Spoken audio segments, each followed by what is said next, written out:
So I'm back to chapter 20. I spent most of my childhood in bed. All I want to do is have fun with my friends forever. Farrah was on her way to the gym with Lisa, who was driving. After what Kirk did to her, she was thinking heavily about her life and wanted to talk to her grandmother. Grandma, she called from her cell. Remember when you were talking to me about keeping my heart in check when I was a kid? What did you mean by that? Are you okay? Her voice was heavy with concern. Sometimes I wish I could lay eyes on you every now and again to make sure life is treating you fine. It would really be nice. She laughed a little. I see your sisters all the time. Sometimes I can't keep them out of here. Farrah loved Elise, but because she did everything in her power to prevent the illness from controlling her life, she still didn't use soap or deodorant, and her skin permitted a mean body odor. I'll try to come over this week. Okay, she said. She signed. I meant that if you don't work on being a good person, good can't come to you. Just confusion all the time, baby. Friends will turn on you, and if you ever find love, it will be quickly lost. I told your mama that when she was young, but she never listened to me. Now her husband's locked up, and her children are trying to find their way around this in the dark. The thing is, it's not over for her yet. I wonder if she believes me now. Fern and Lisa were finishing up their workout at Gold's gym. They were both on treadmills, jogging and dripping with sweat. Even though they were wearing their gym clothes, men could not help but stare at them, and Fern loved every minute of it. Ah. Since she'd been taking her medicine, she was feeling better each day. You really gonna have that surgery, Fern asked as she stole stares at her breast. I'm afraid to go under the knife. Yep, I'm still going. February 25th, and it's all I can think about too. If I had money, I'd probably do the same thing. For her looked at her again. I don't think you need a tummy tuck or lipo though. Your body is perfect. That's because I get maintenance. She laughed. Anyway, I can't believe all that shit happened the other night at your party. Lisa was running so fast, her small breasts moved up and down.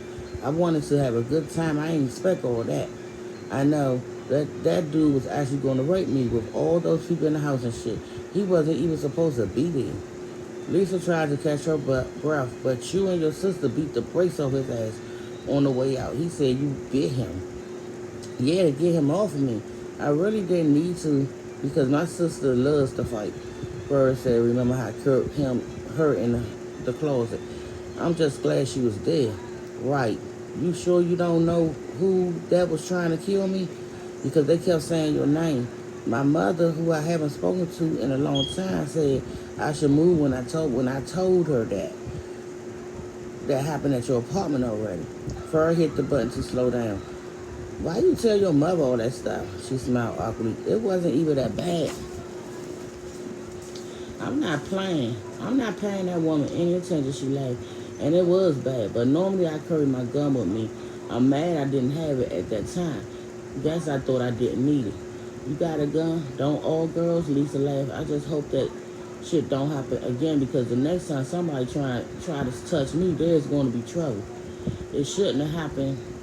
It shouldn't happen again, Ferd. It shouldn't happen again.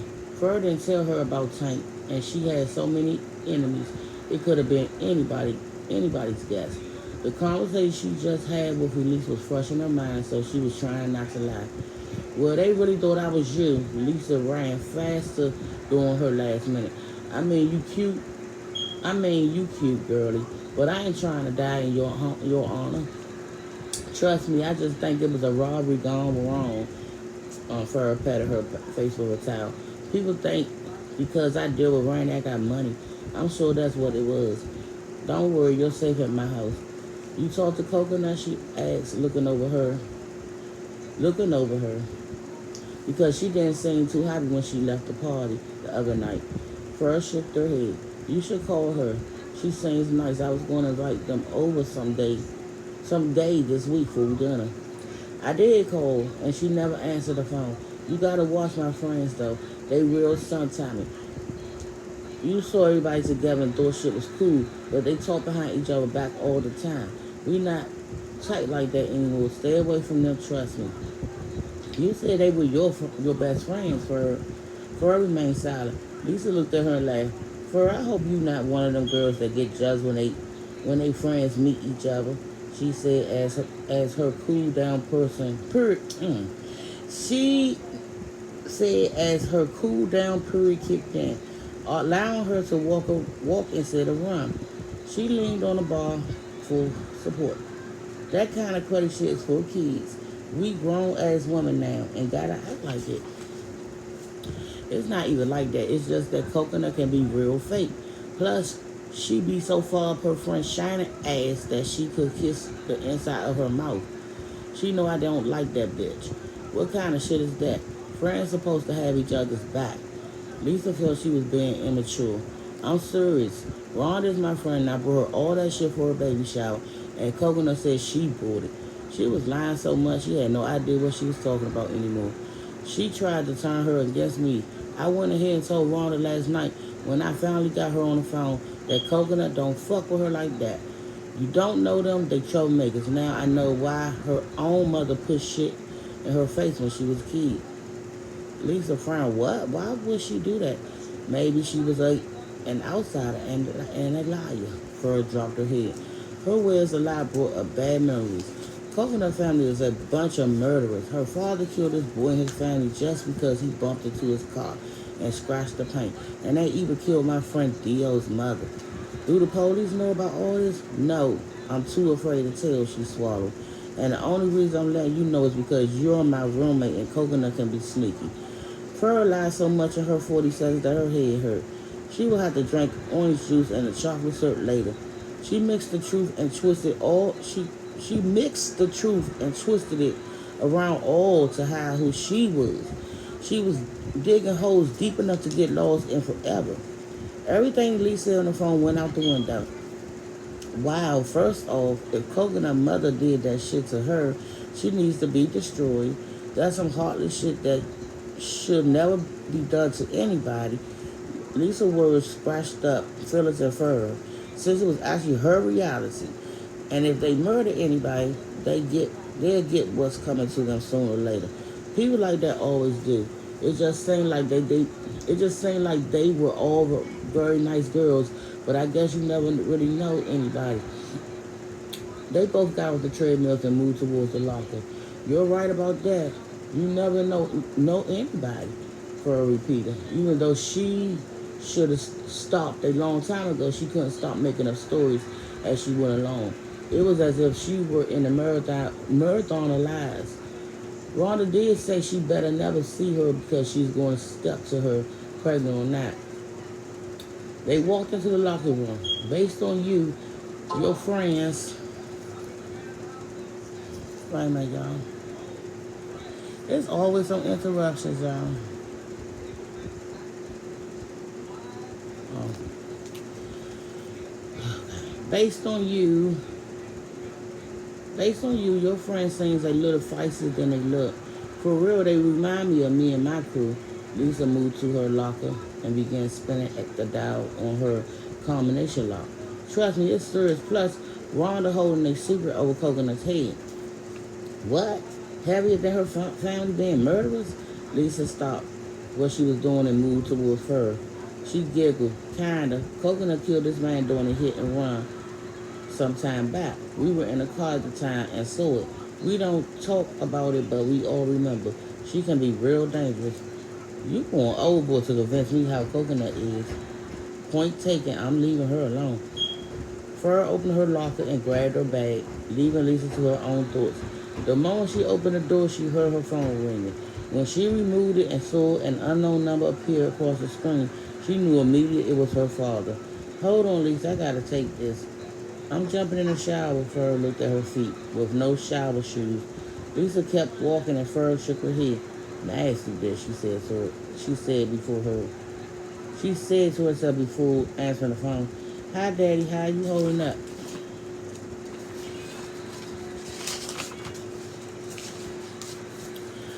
I'm better now that I hear your voice, he chuckled. I'd be doing even better if you came and saw me, Redbone. I miss you.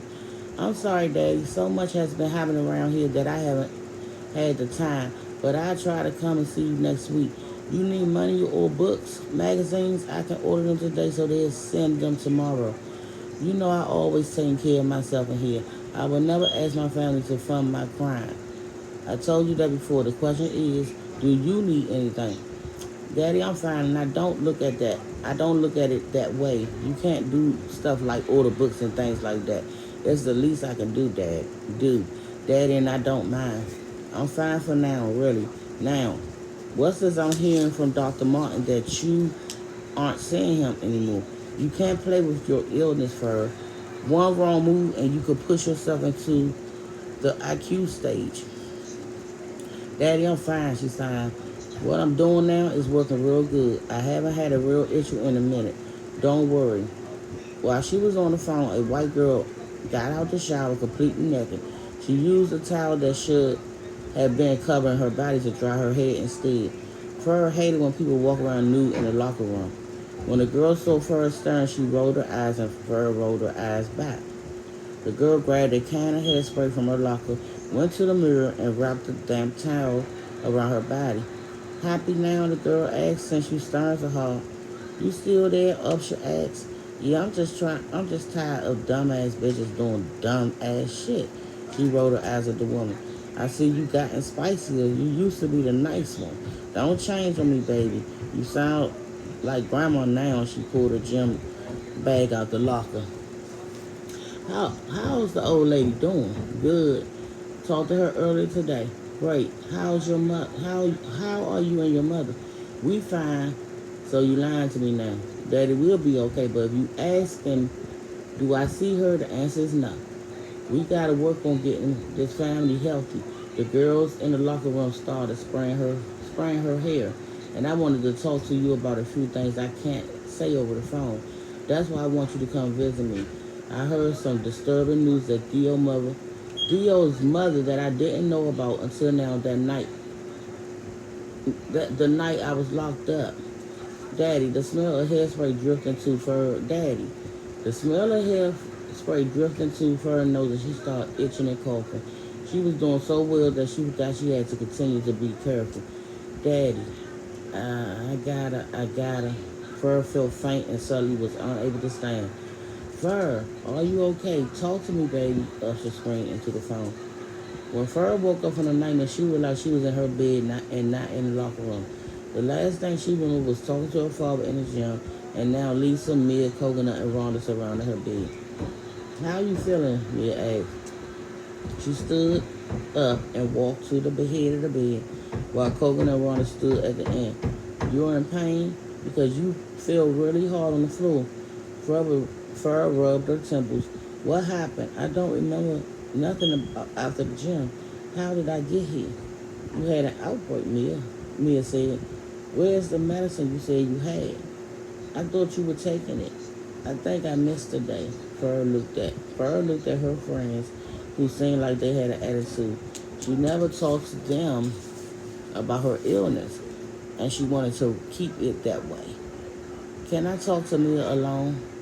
Coconut and Rhonda looked at each other and marched out without speaking. I'm glad you're up, Fur. You scared the hell out of me in the gym, Lisa said. I'll be in my room if you need me. Bye, Mia. It was nice seeing you again. When she walked out, Fur said, what's wrong with Coconut and Rhonda? They didn't even say bye. The three of them was talking about something. When I walked in, they stopped, so who knows what they said. Mia shrugged. I went to the bathroom to hit a J, and they started talking again. She picked up a yellow cup filled with juice. Why? What you do now? Nothing, she lied. Mia, I don't know. I don't want anybody knowing about my disease, so I wish if you wouldn't talk about it in front of them. You know how people try to use your weakness against you, like doing the hallway that day. Don't try that shit. You still lying about who you are. Mia shook her head. It ain't like they can catch that shit, and it's not your fault you were born with it. People act like it is sometimes. They treat you different when you sick. She looked at it as if she wanted to cry. I spent most of my childhood in bed.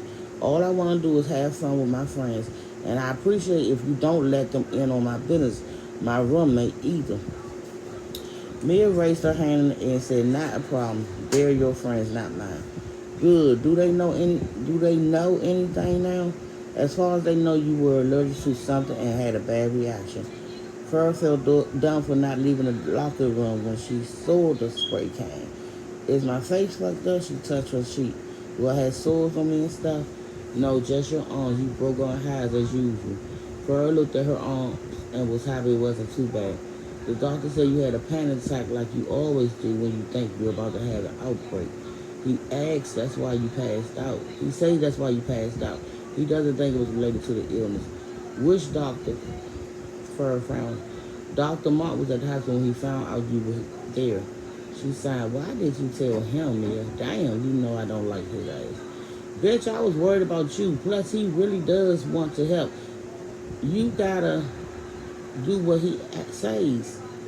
I'm not playing the fake games anymore with his white ass. The shit he gives me work for y'all, but it makes me worse. Just keep him away from me. Mia shook her head. Your funeral, she stood up. Anyway, I know it's too early to tell, but I don't like that roommate of yours, so you better watch your back. Why you say that? Something up with her. She moved towards the door, and I know you don't like to listen to me, but remember, you've been warned. So I will be back with chapter 21, and it say, but I felt better and looked better, didn't I? Bye, my reactors.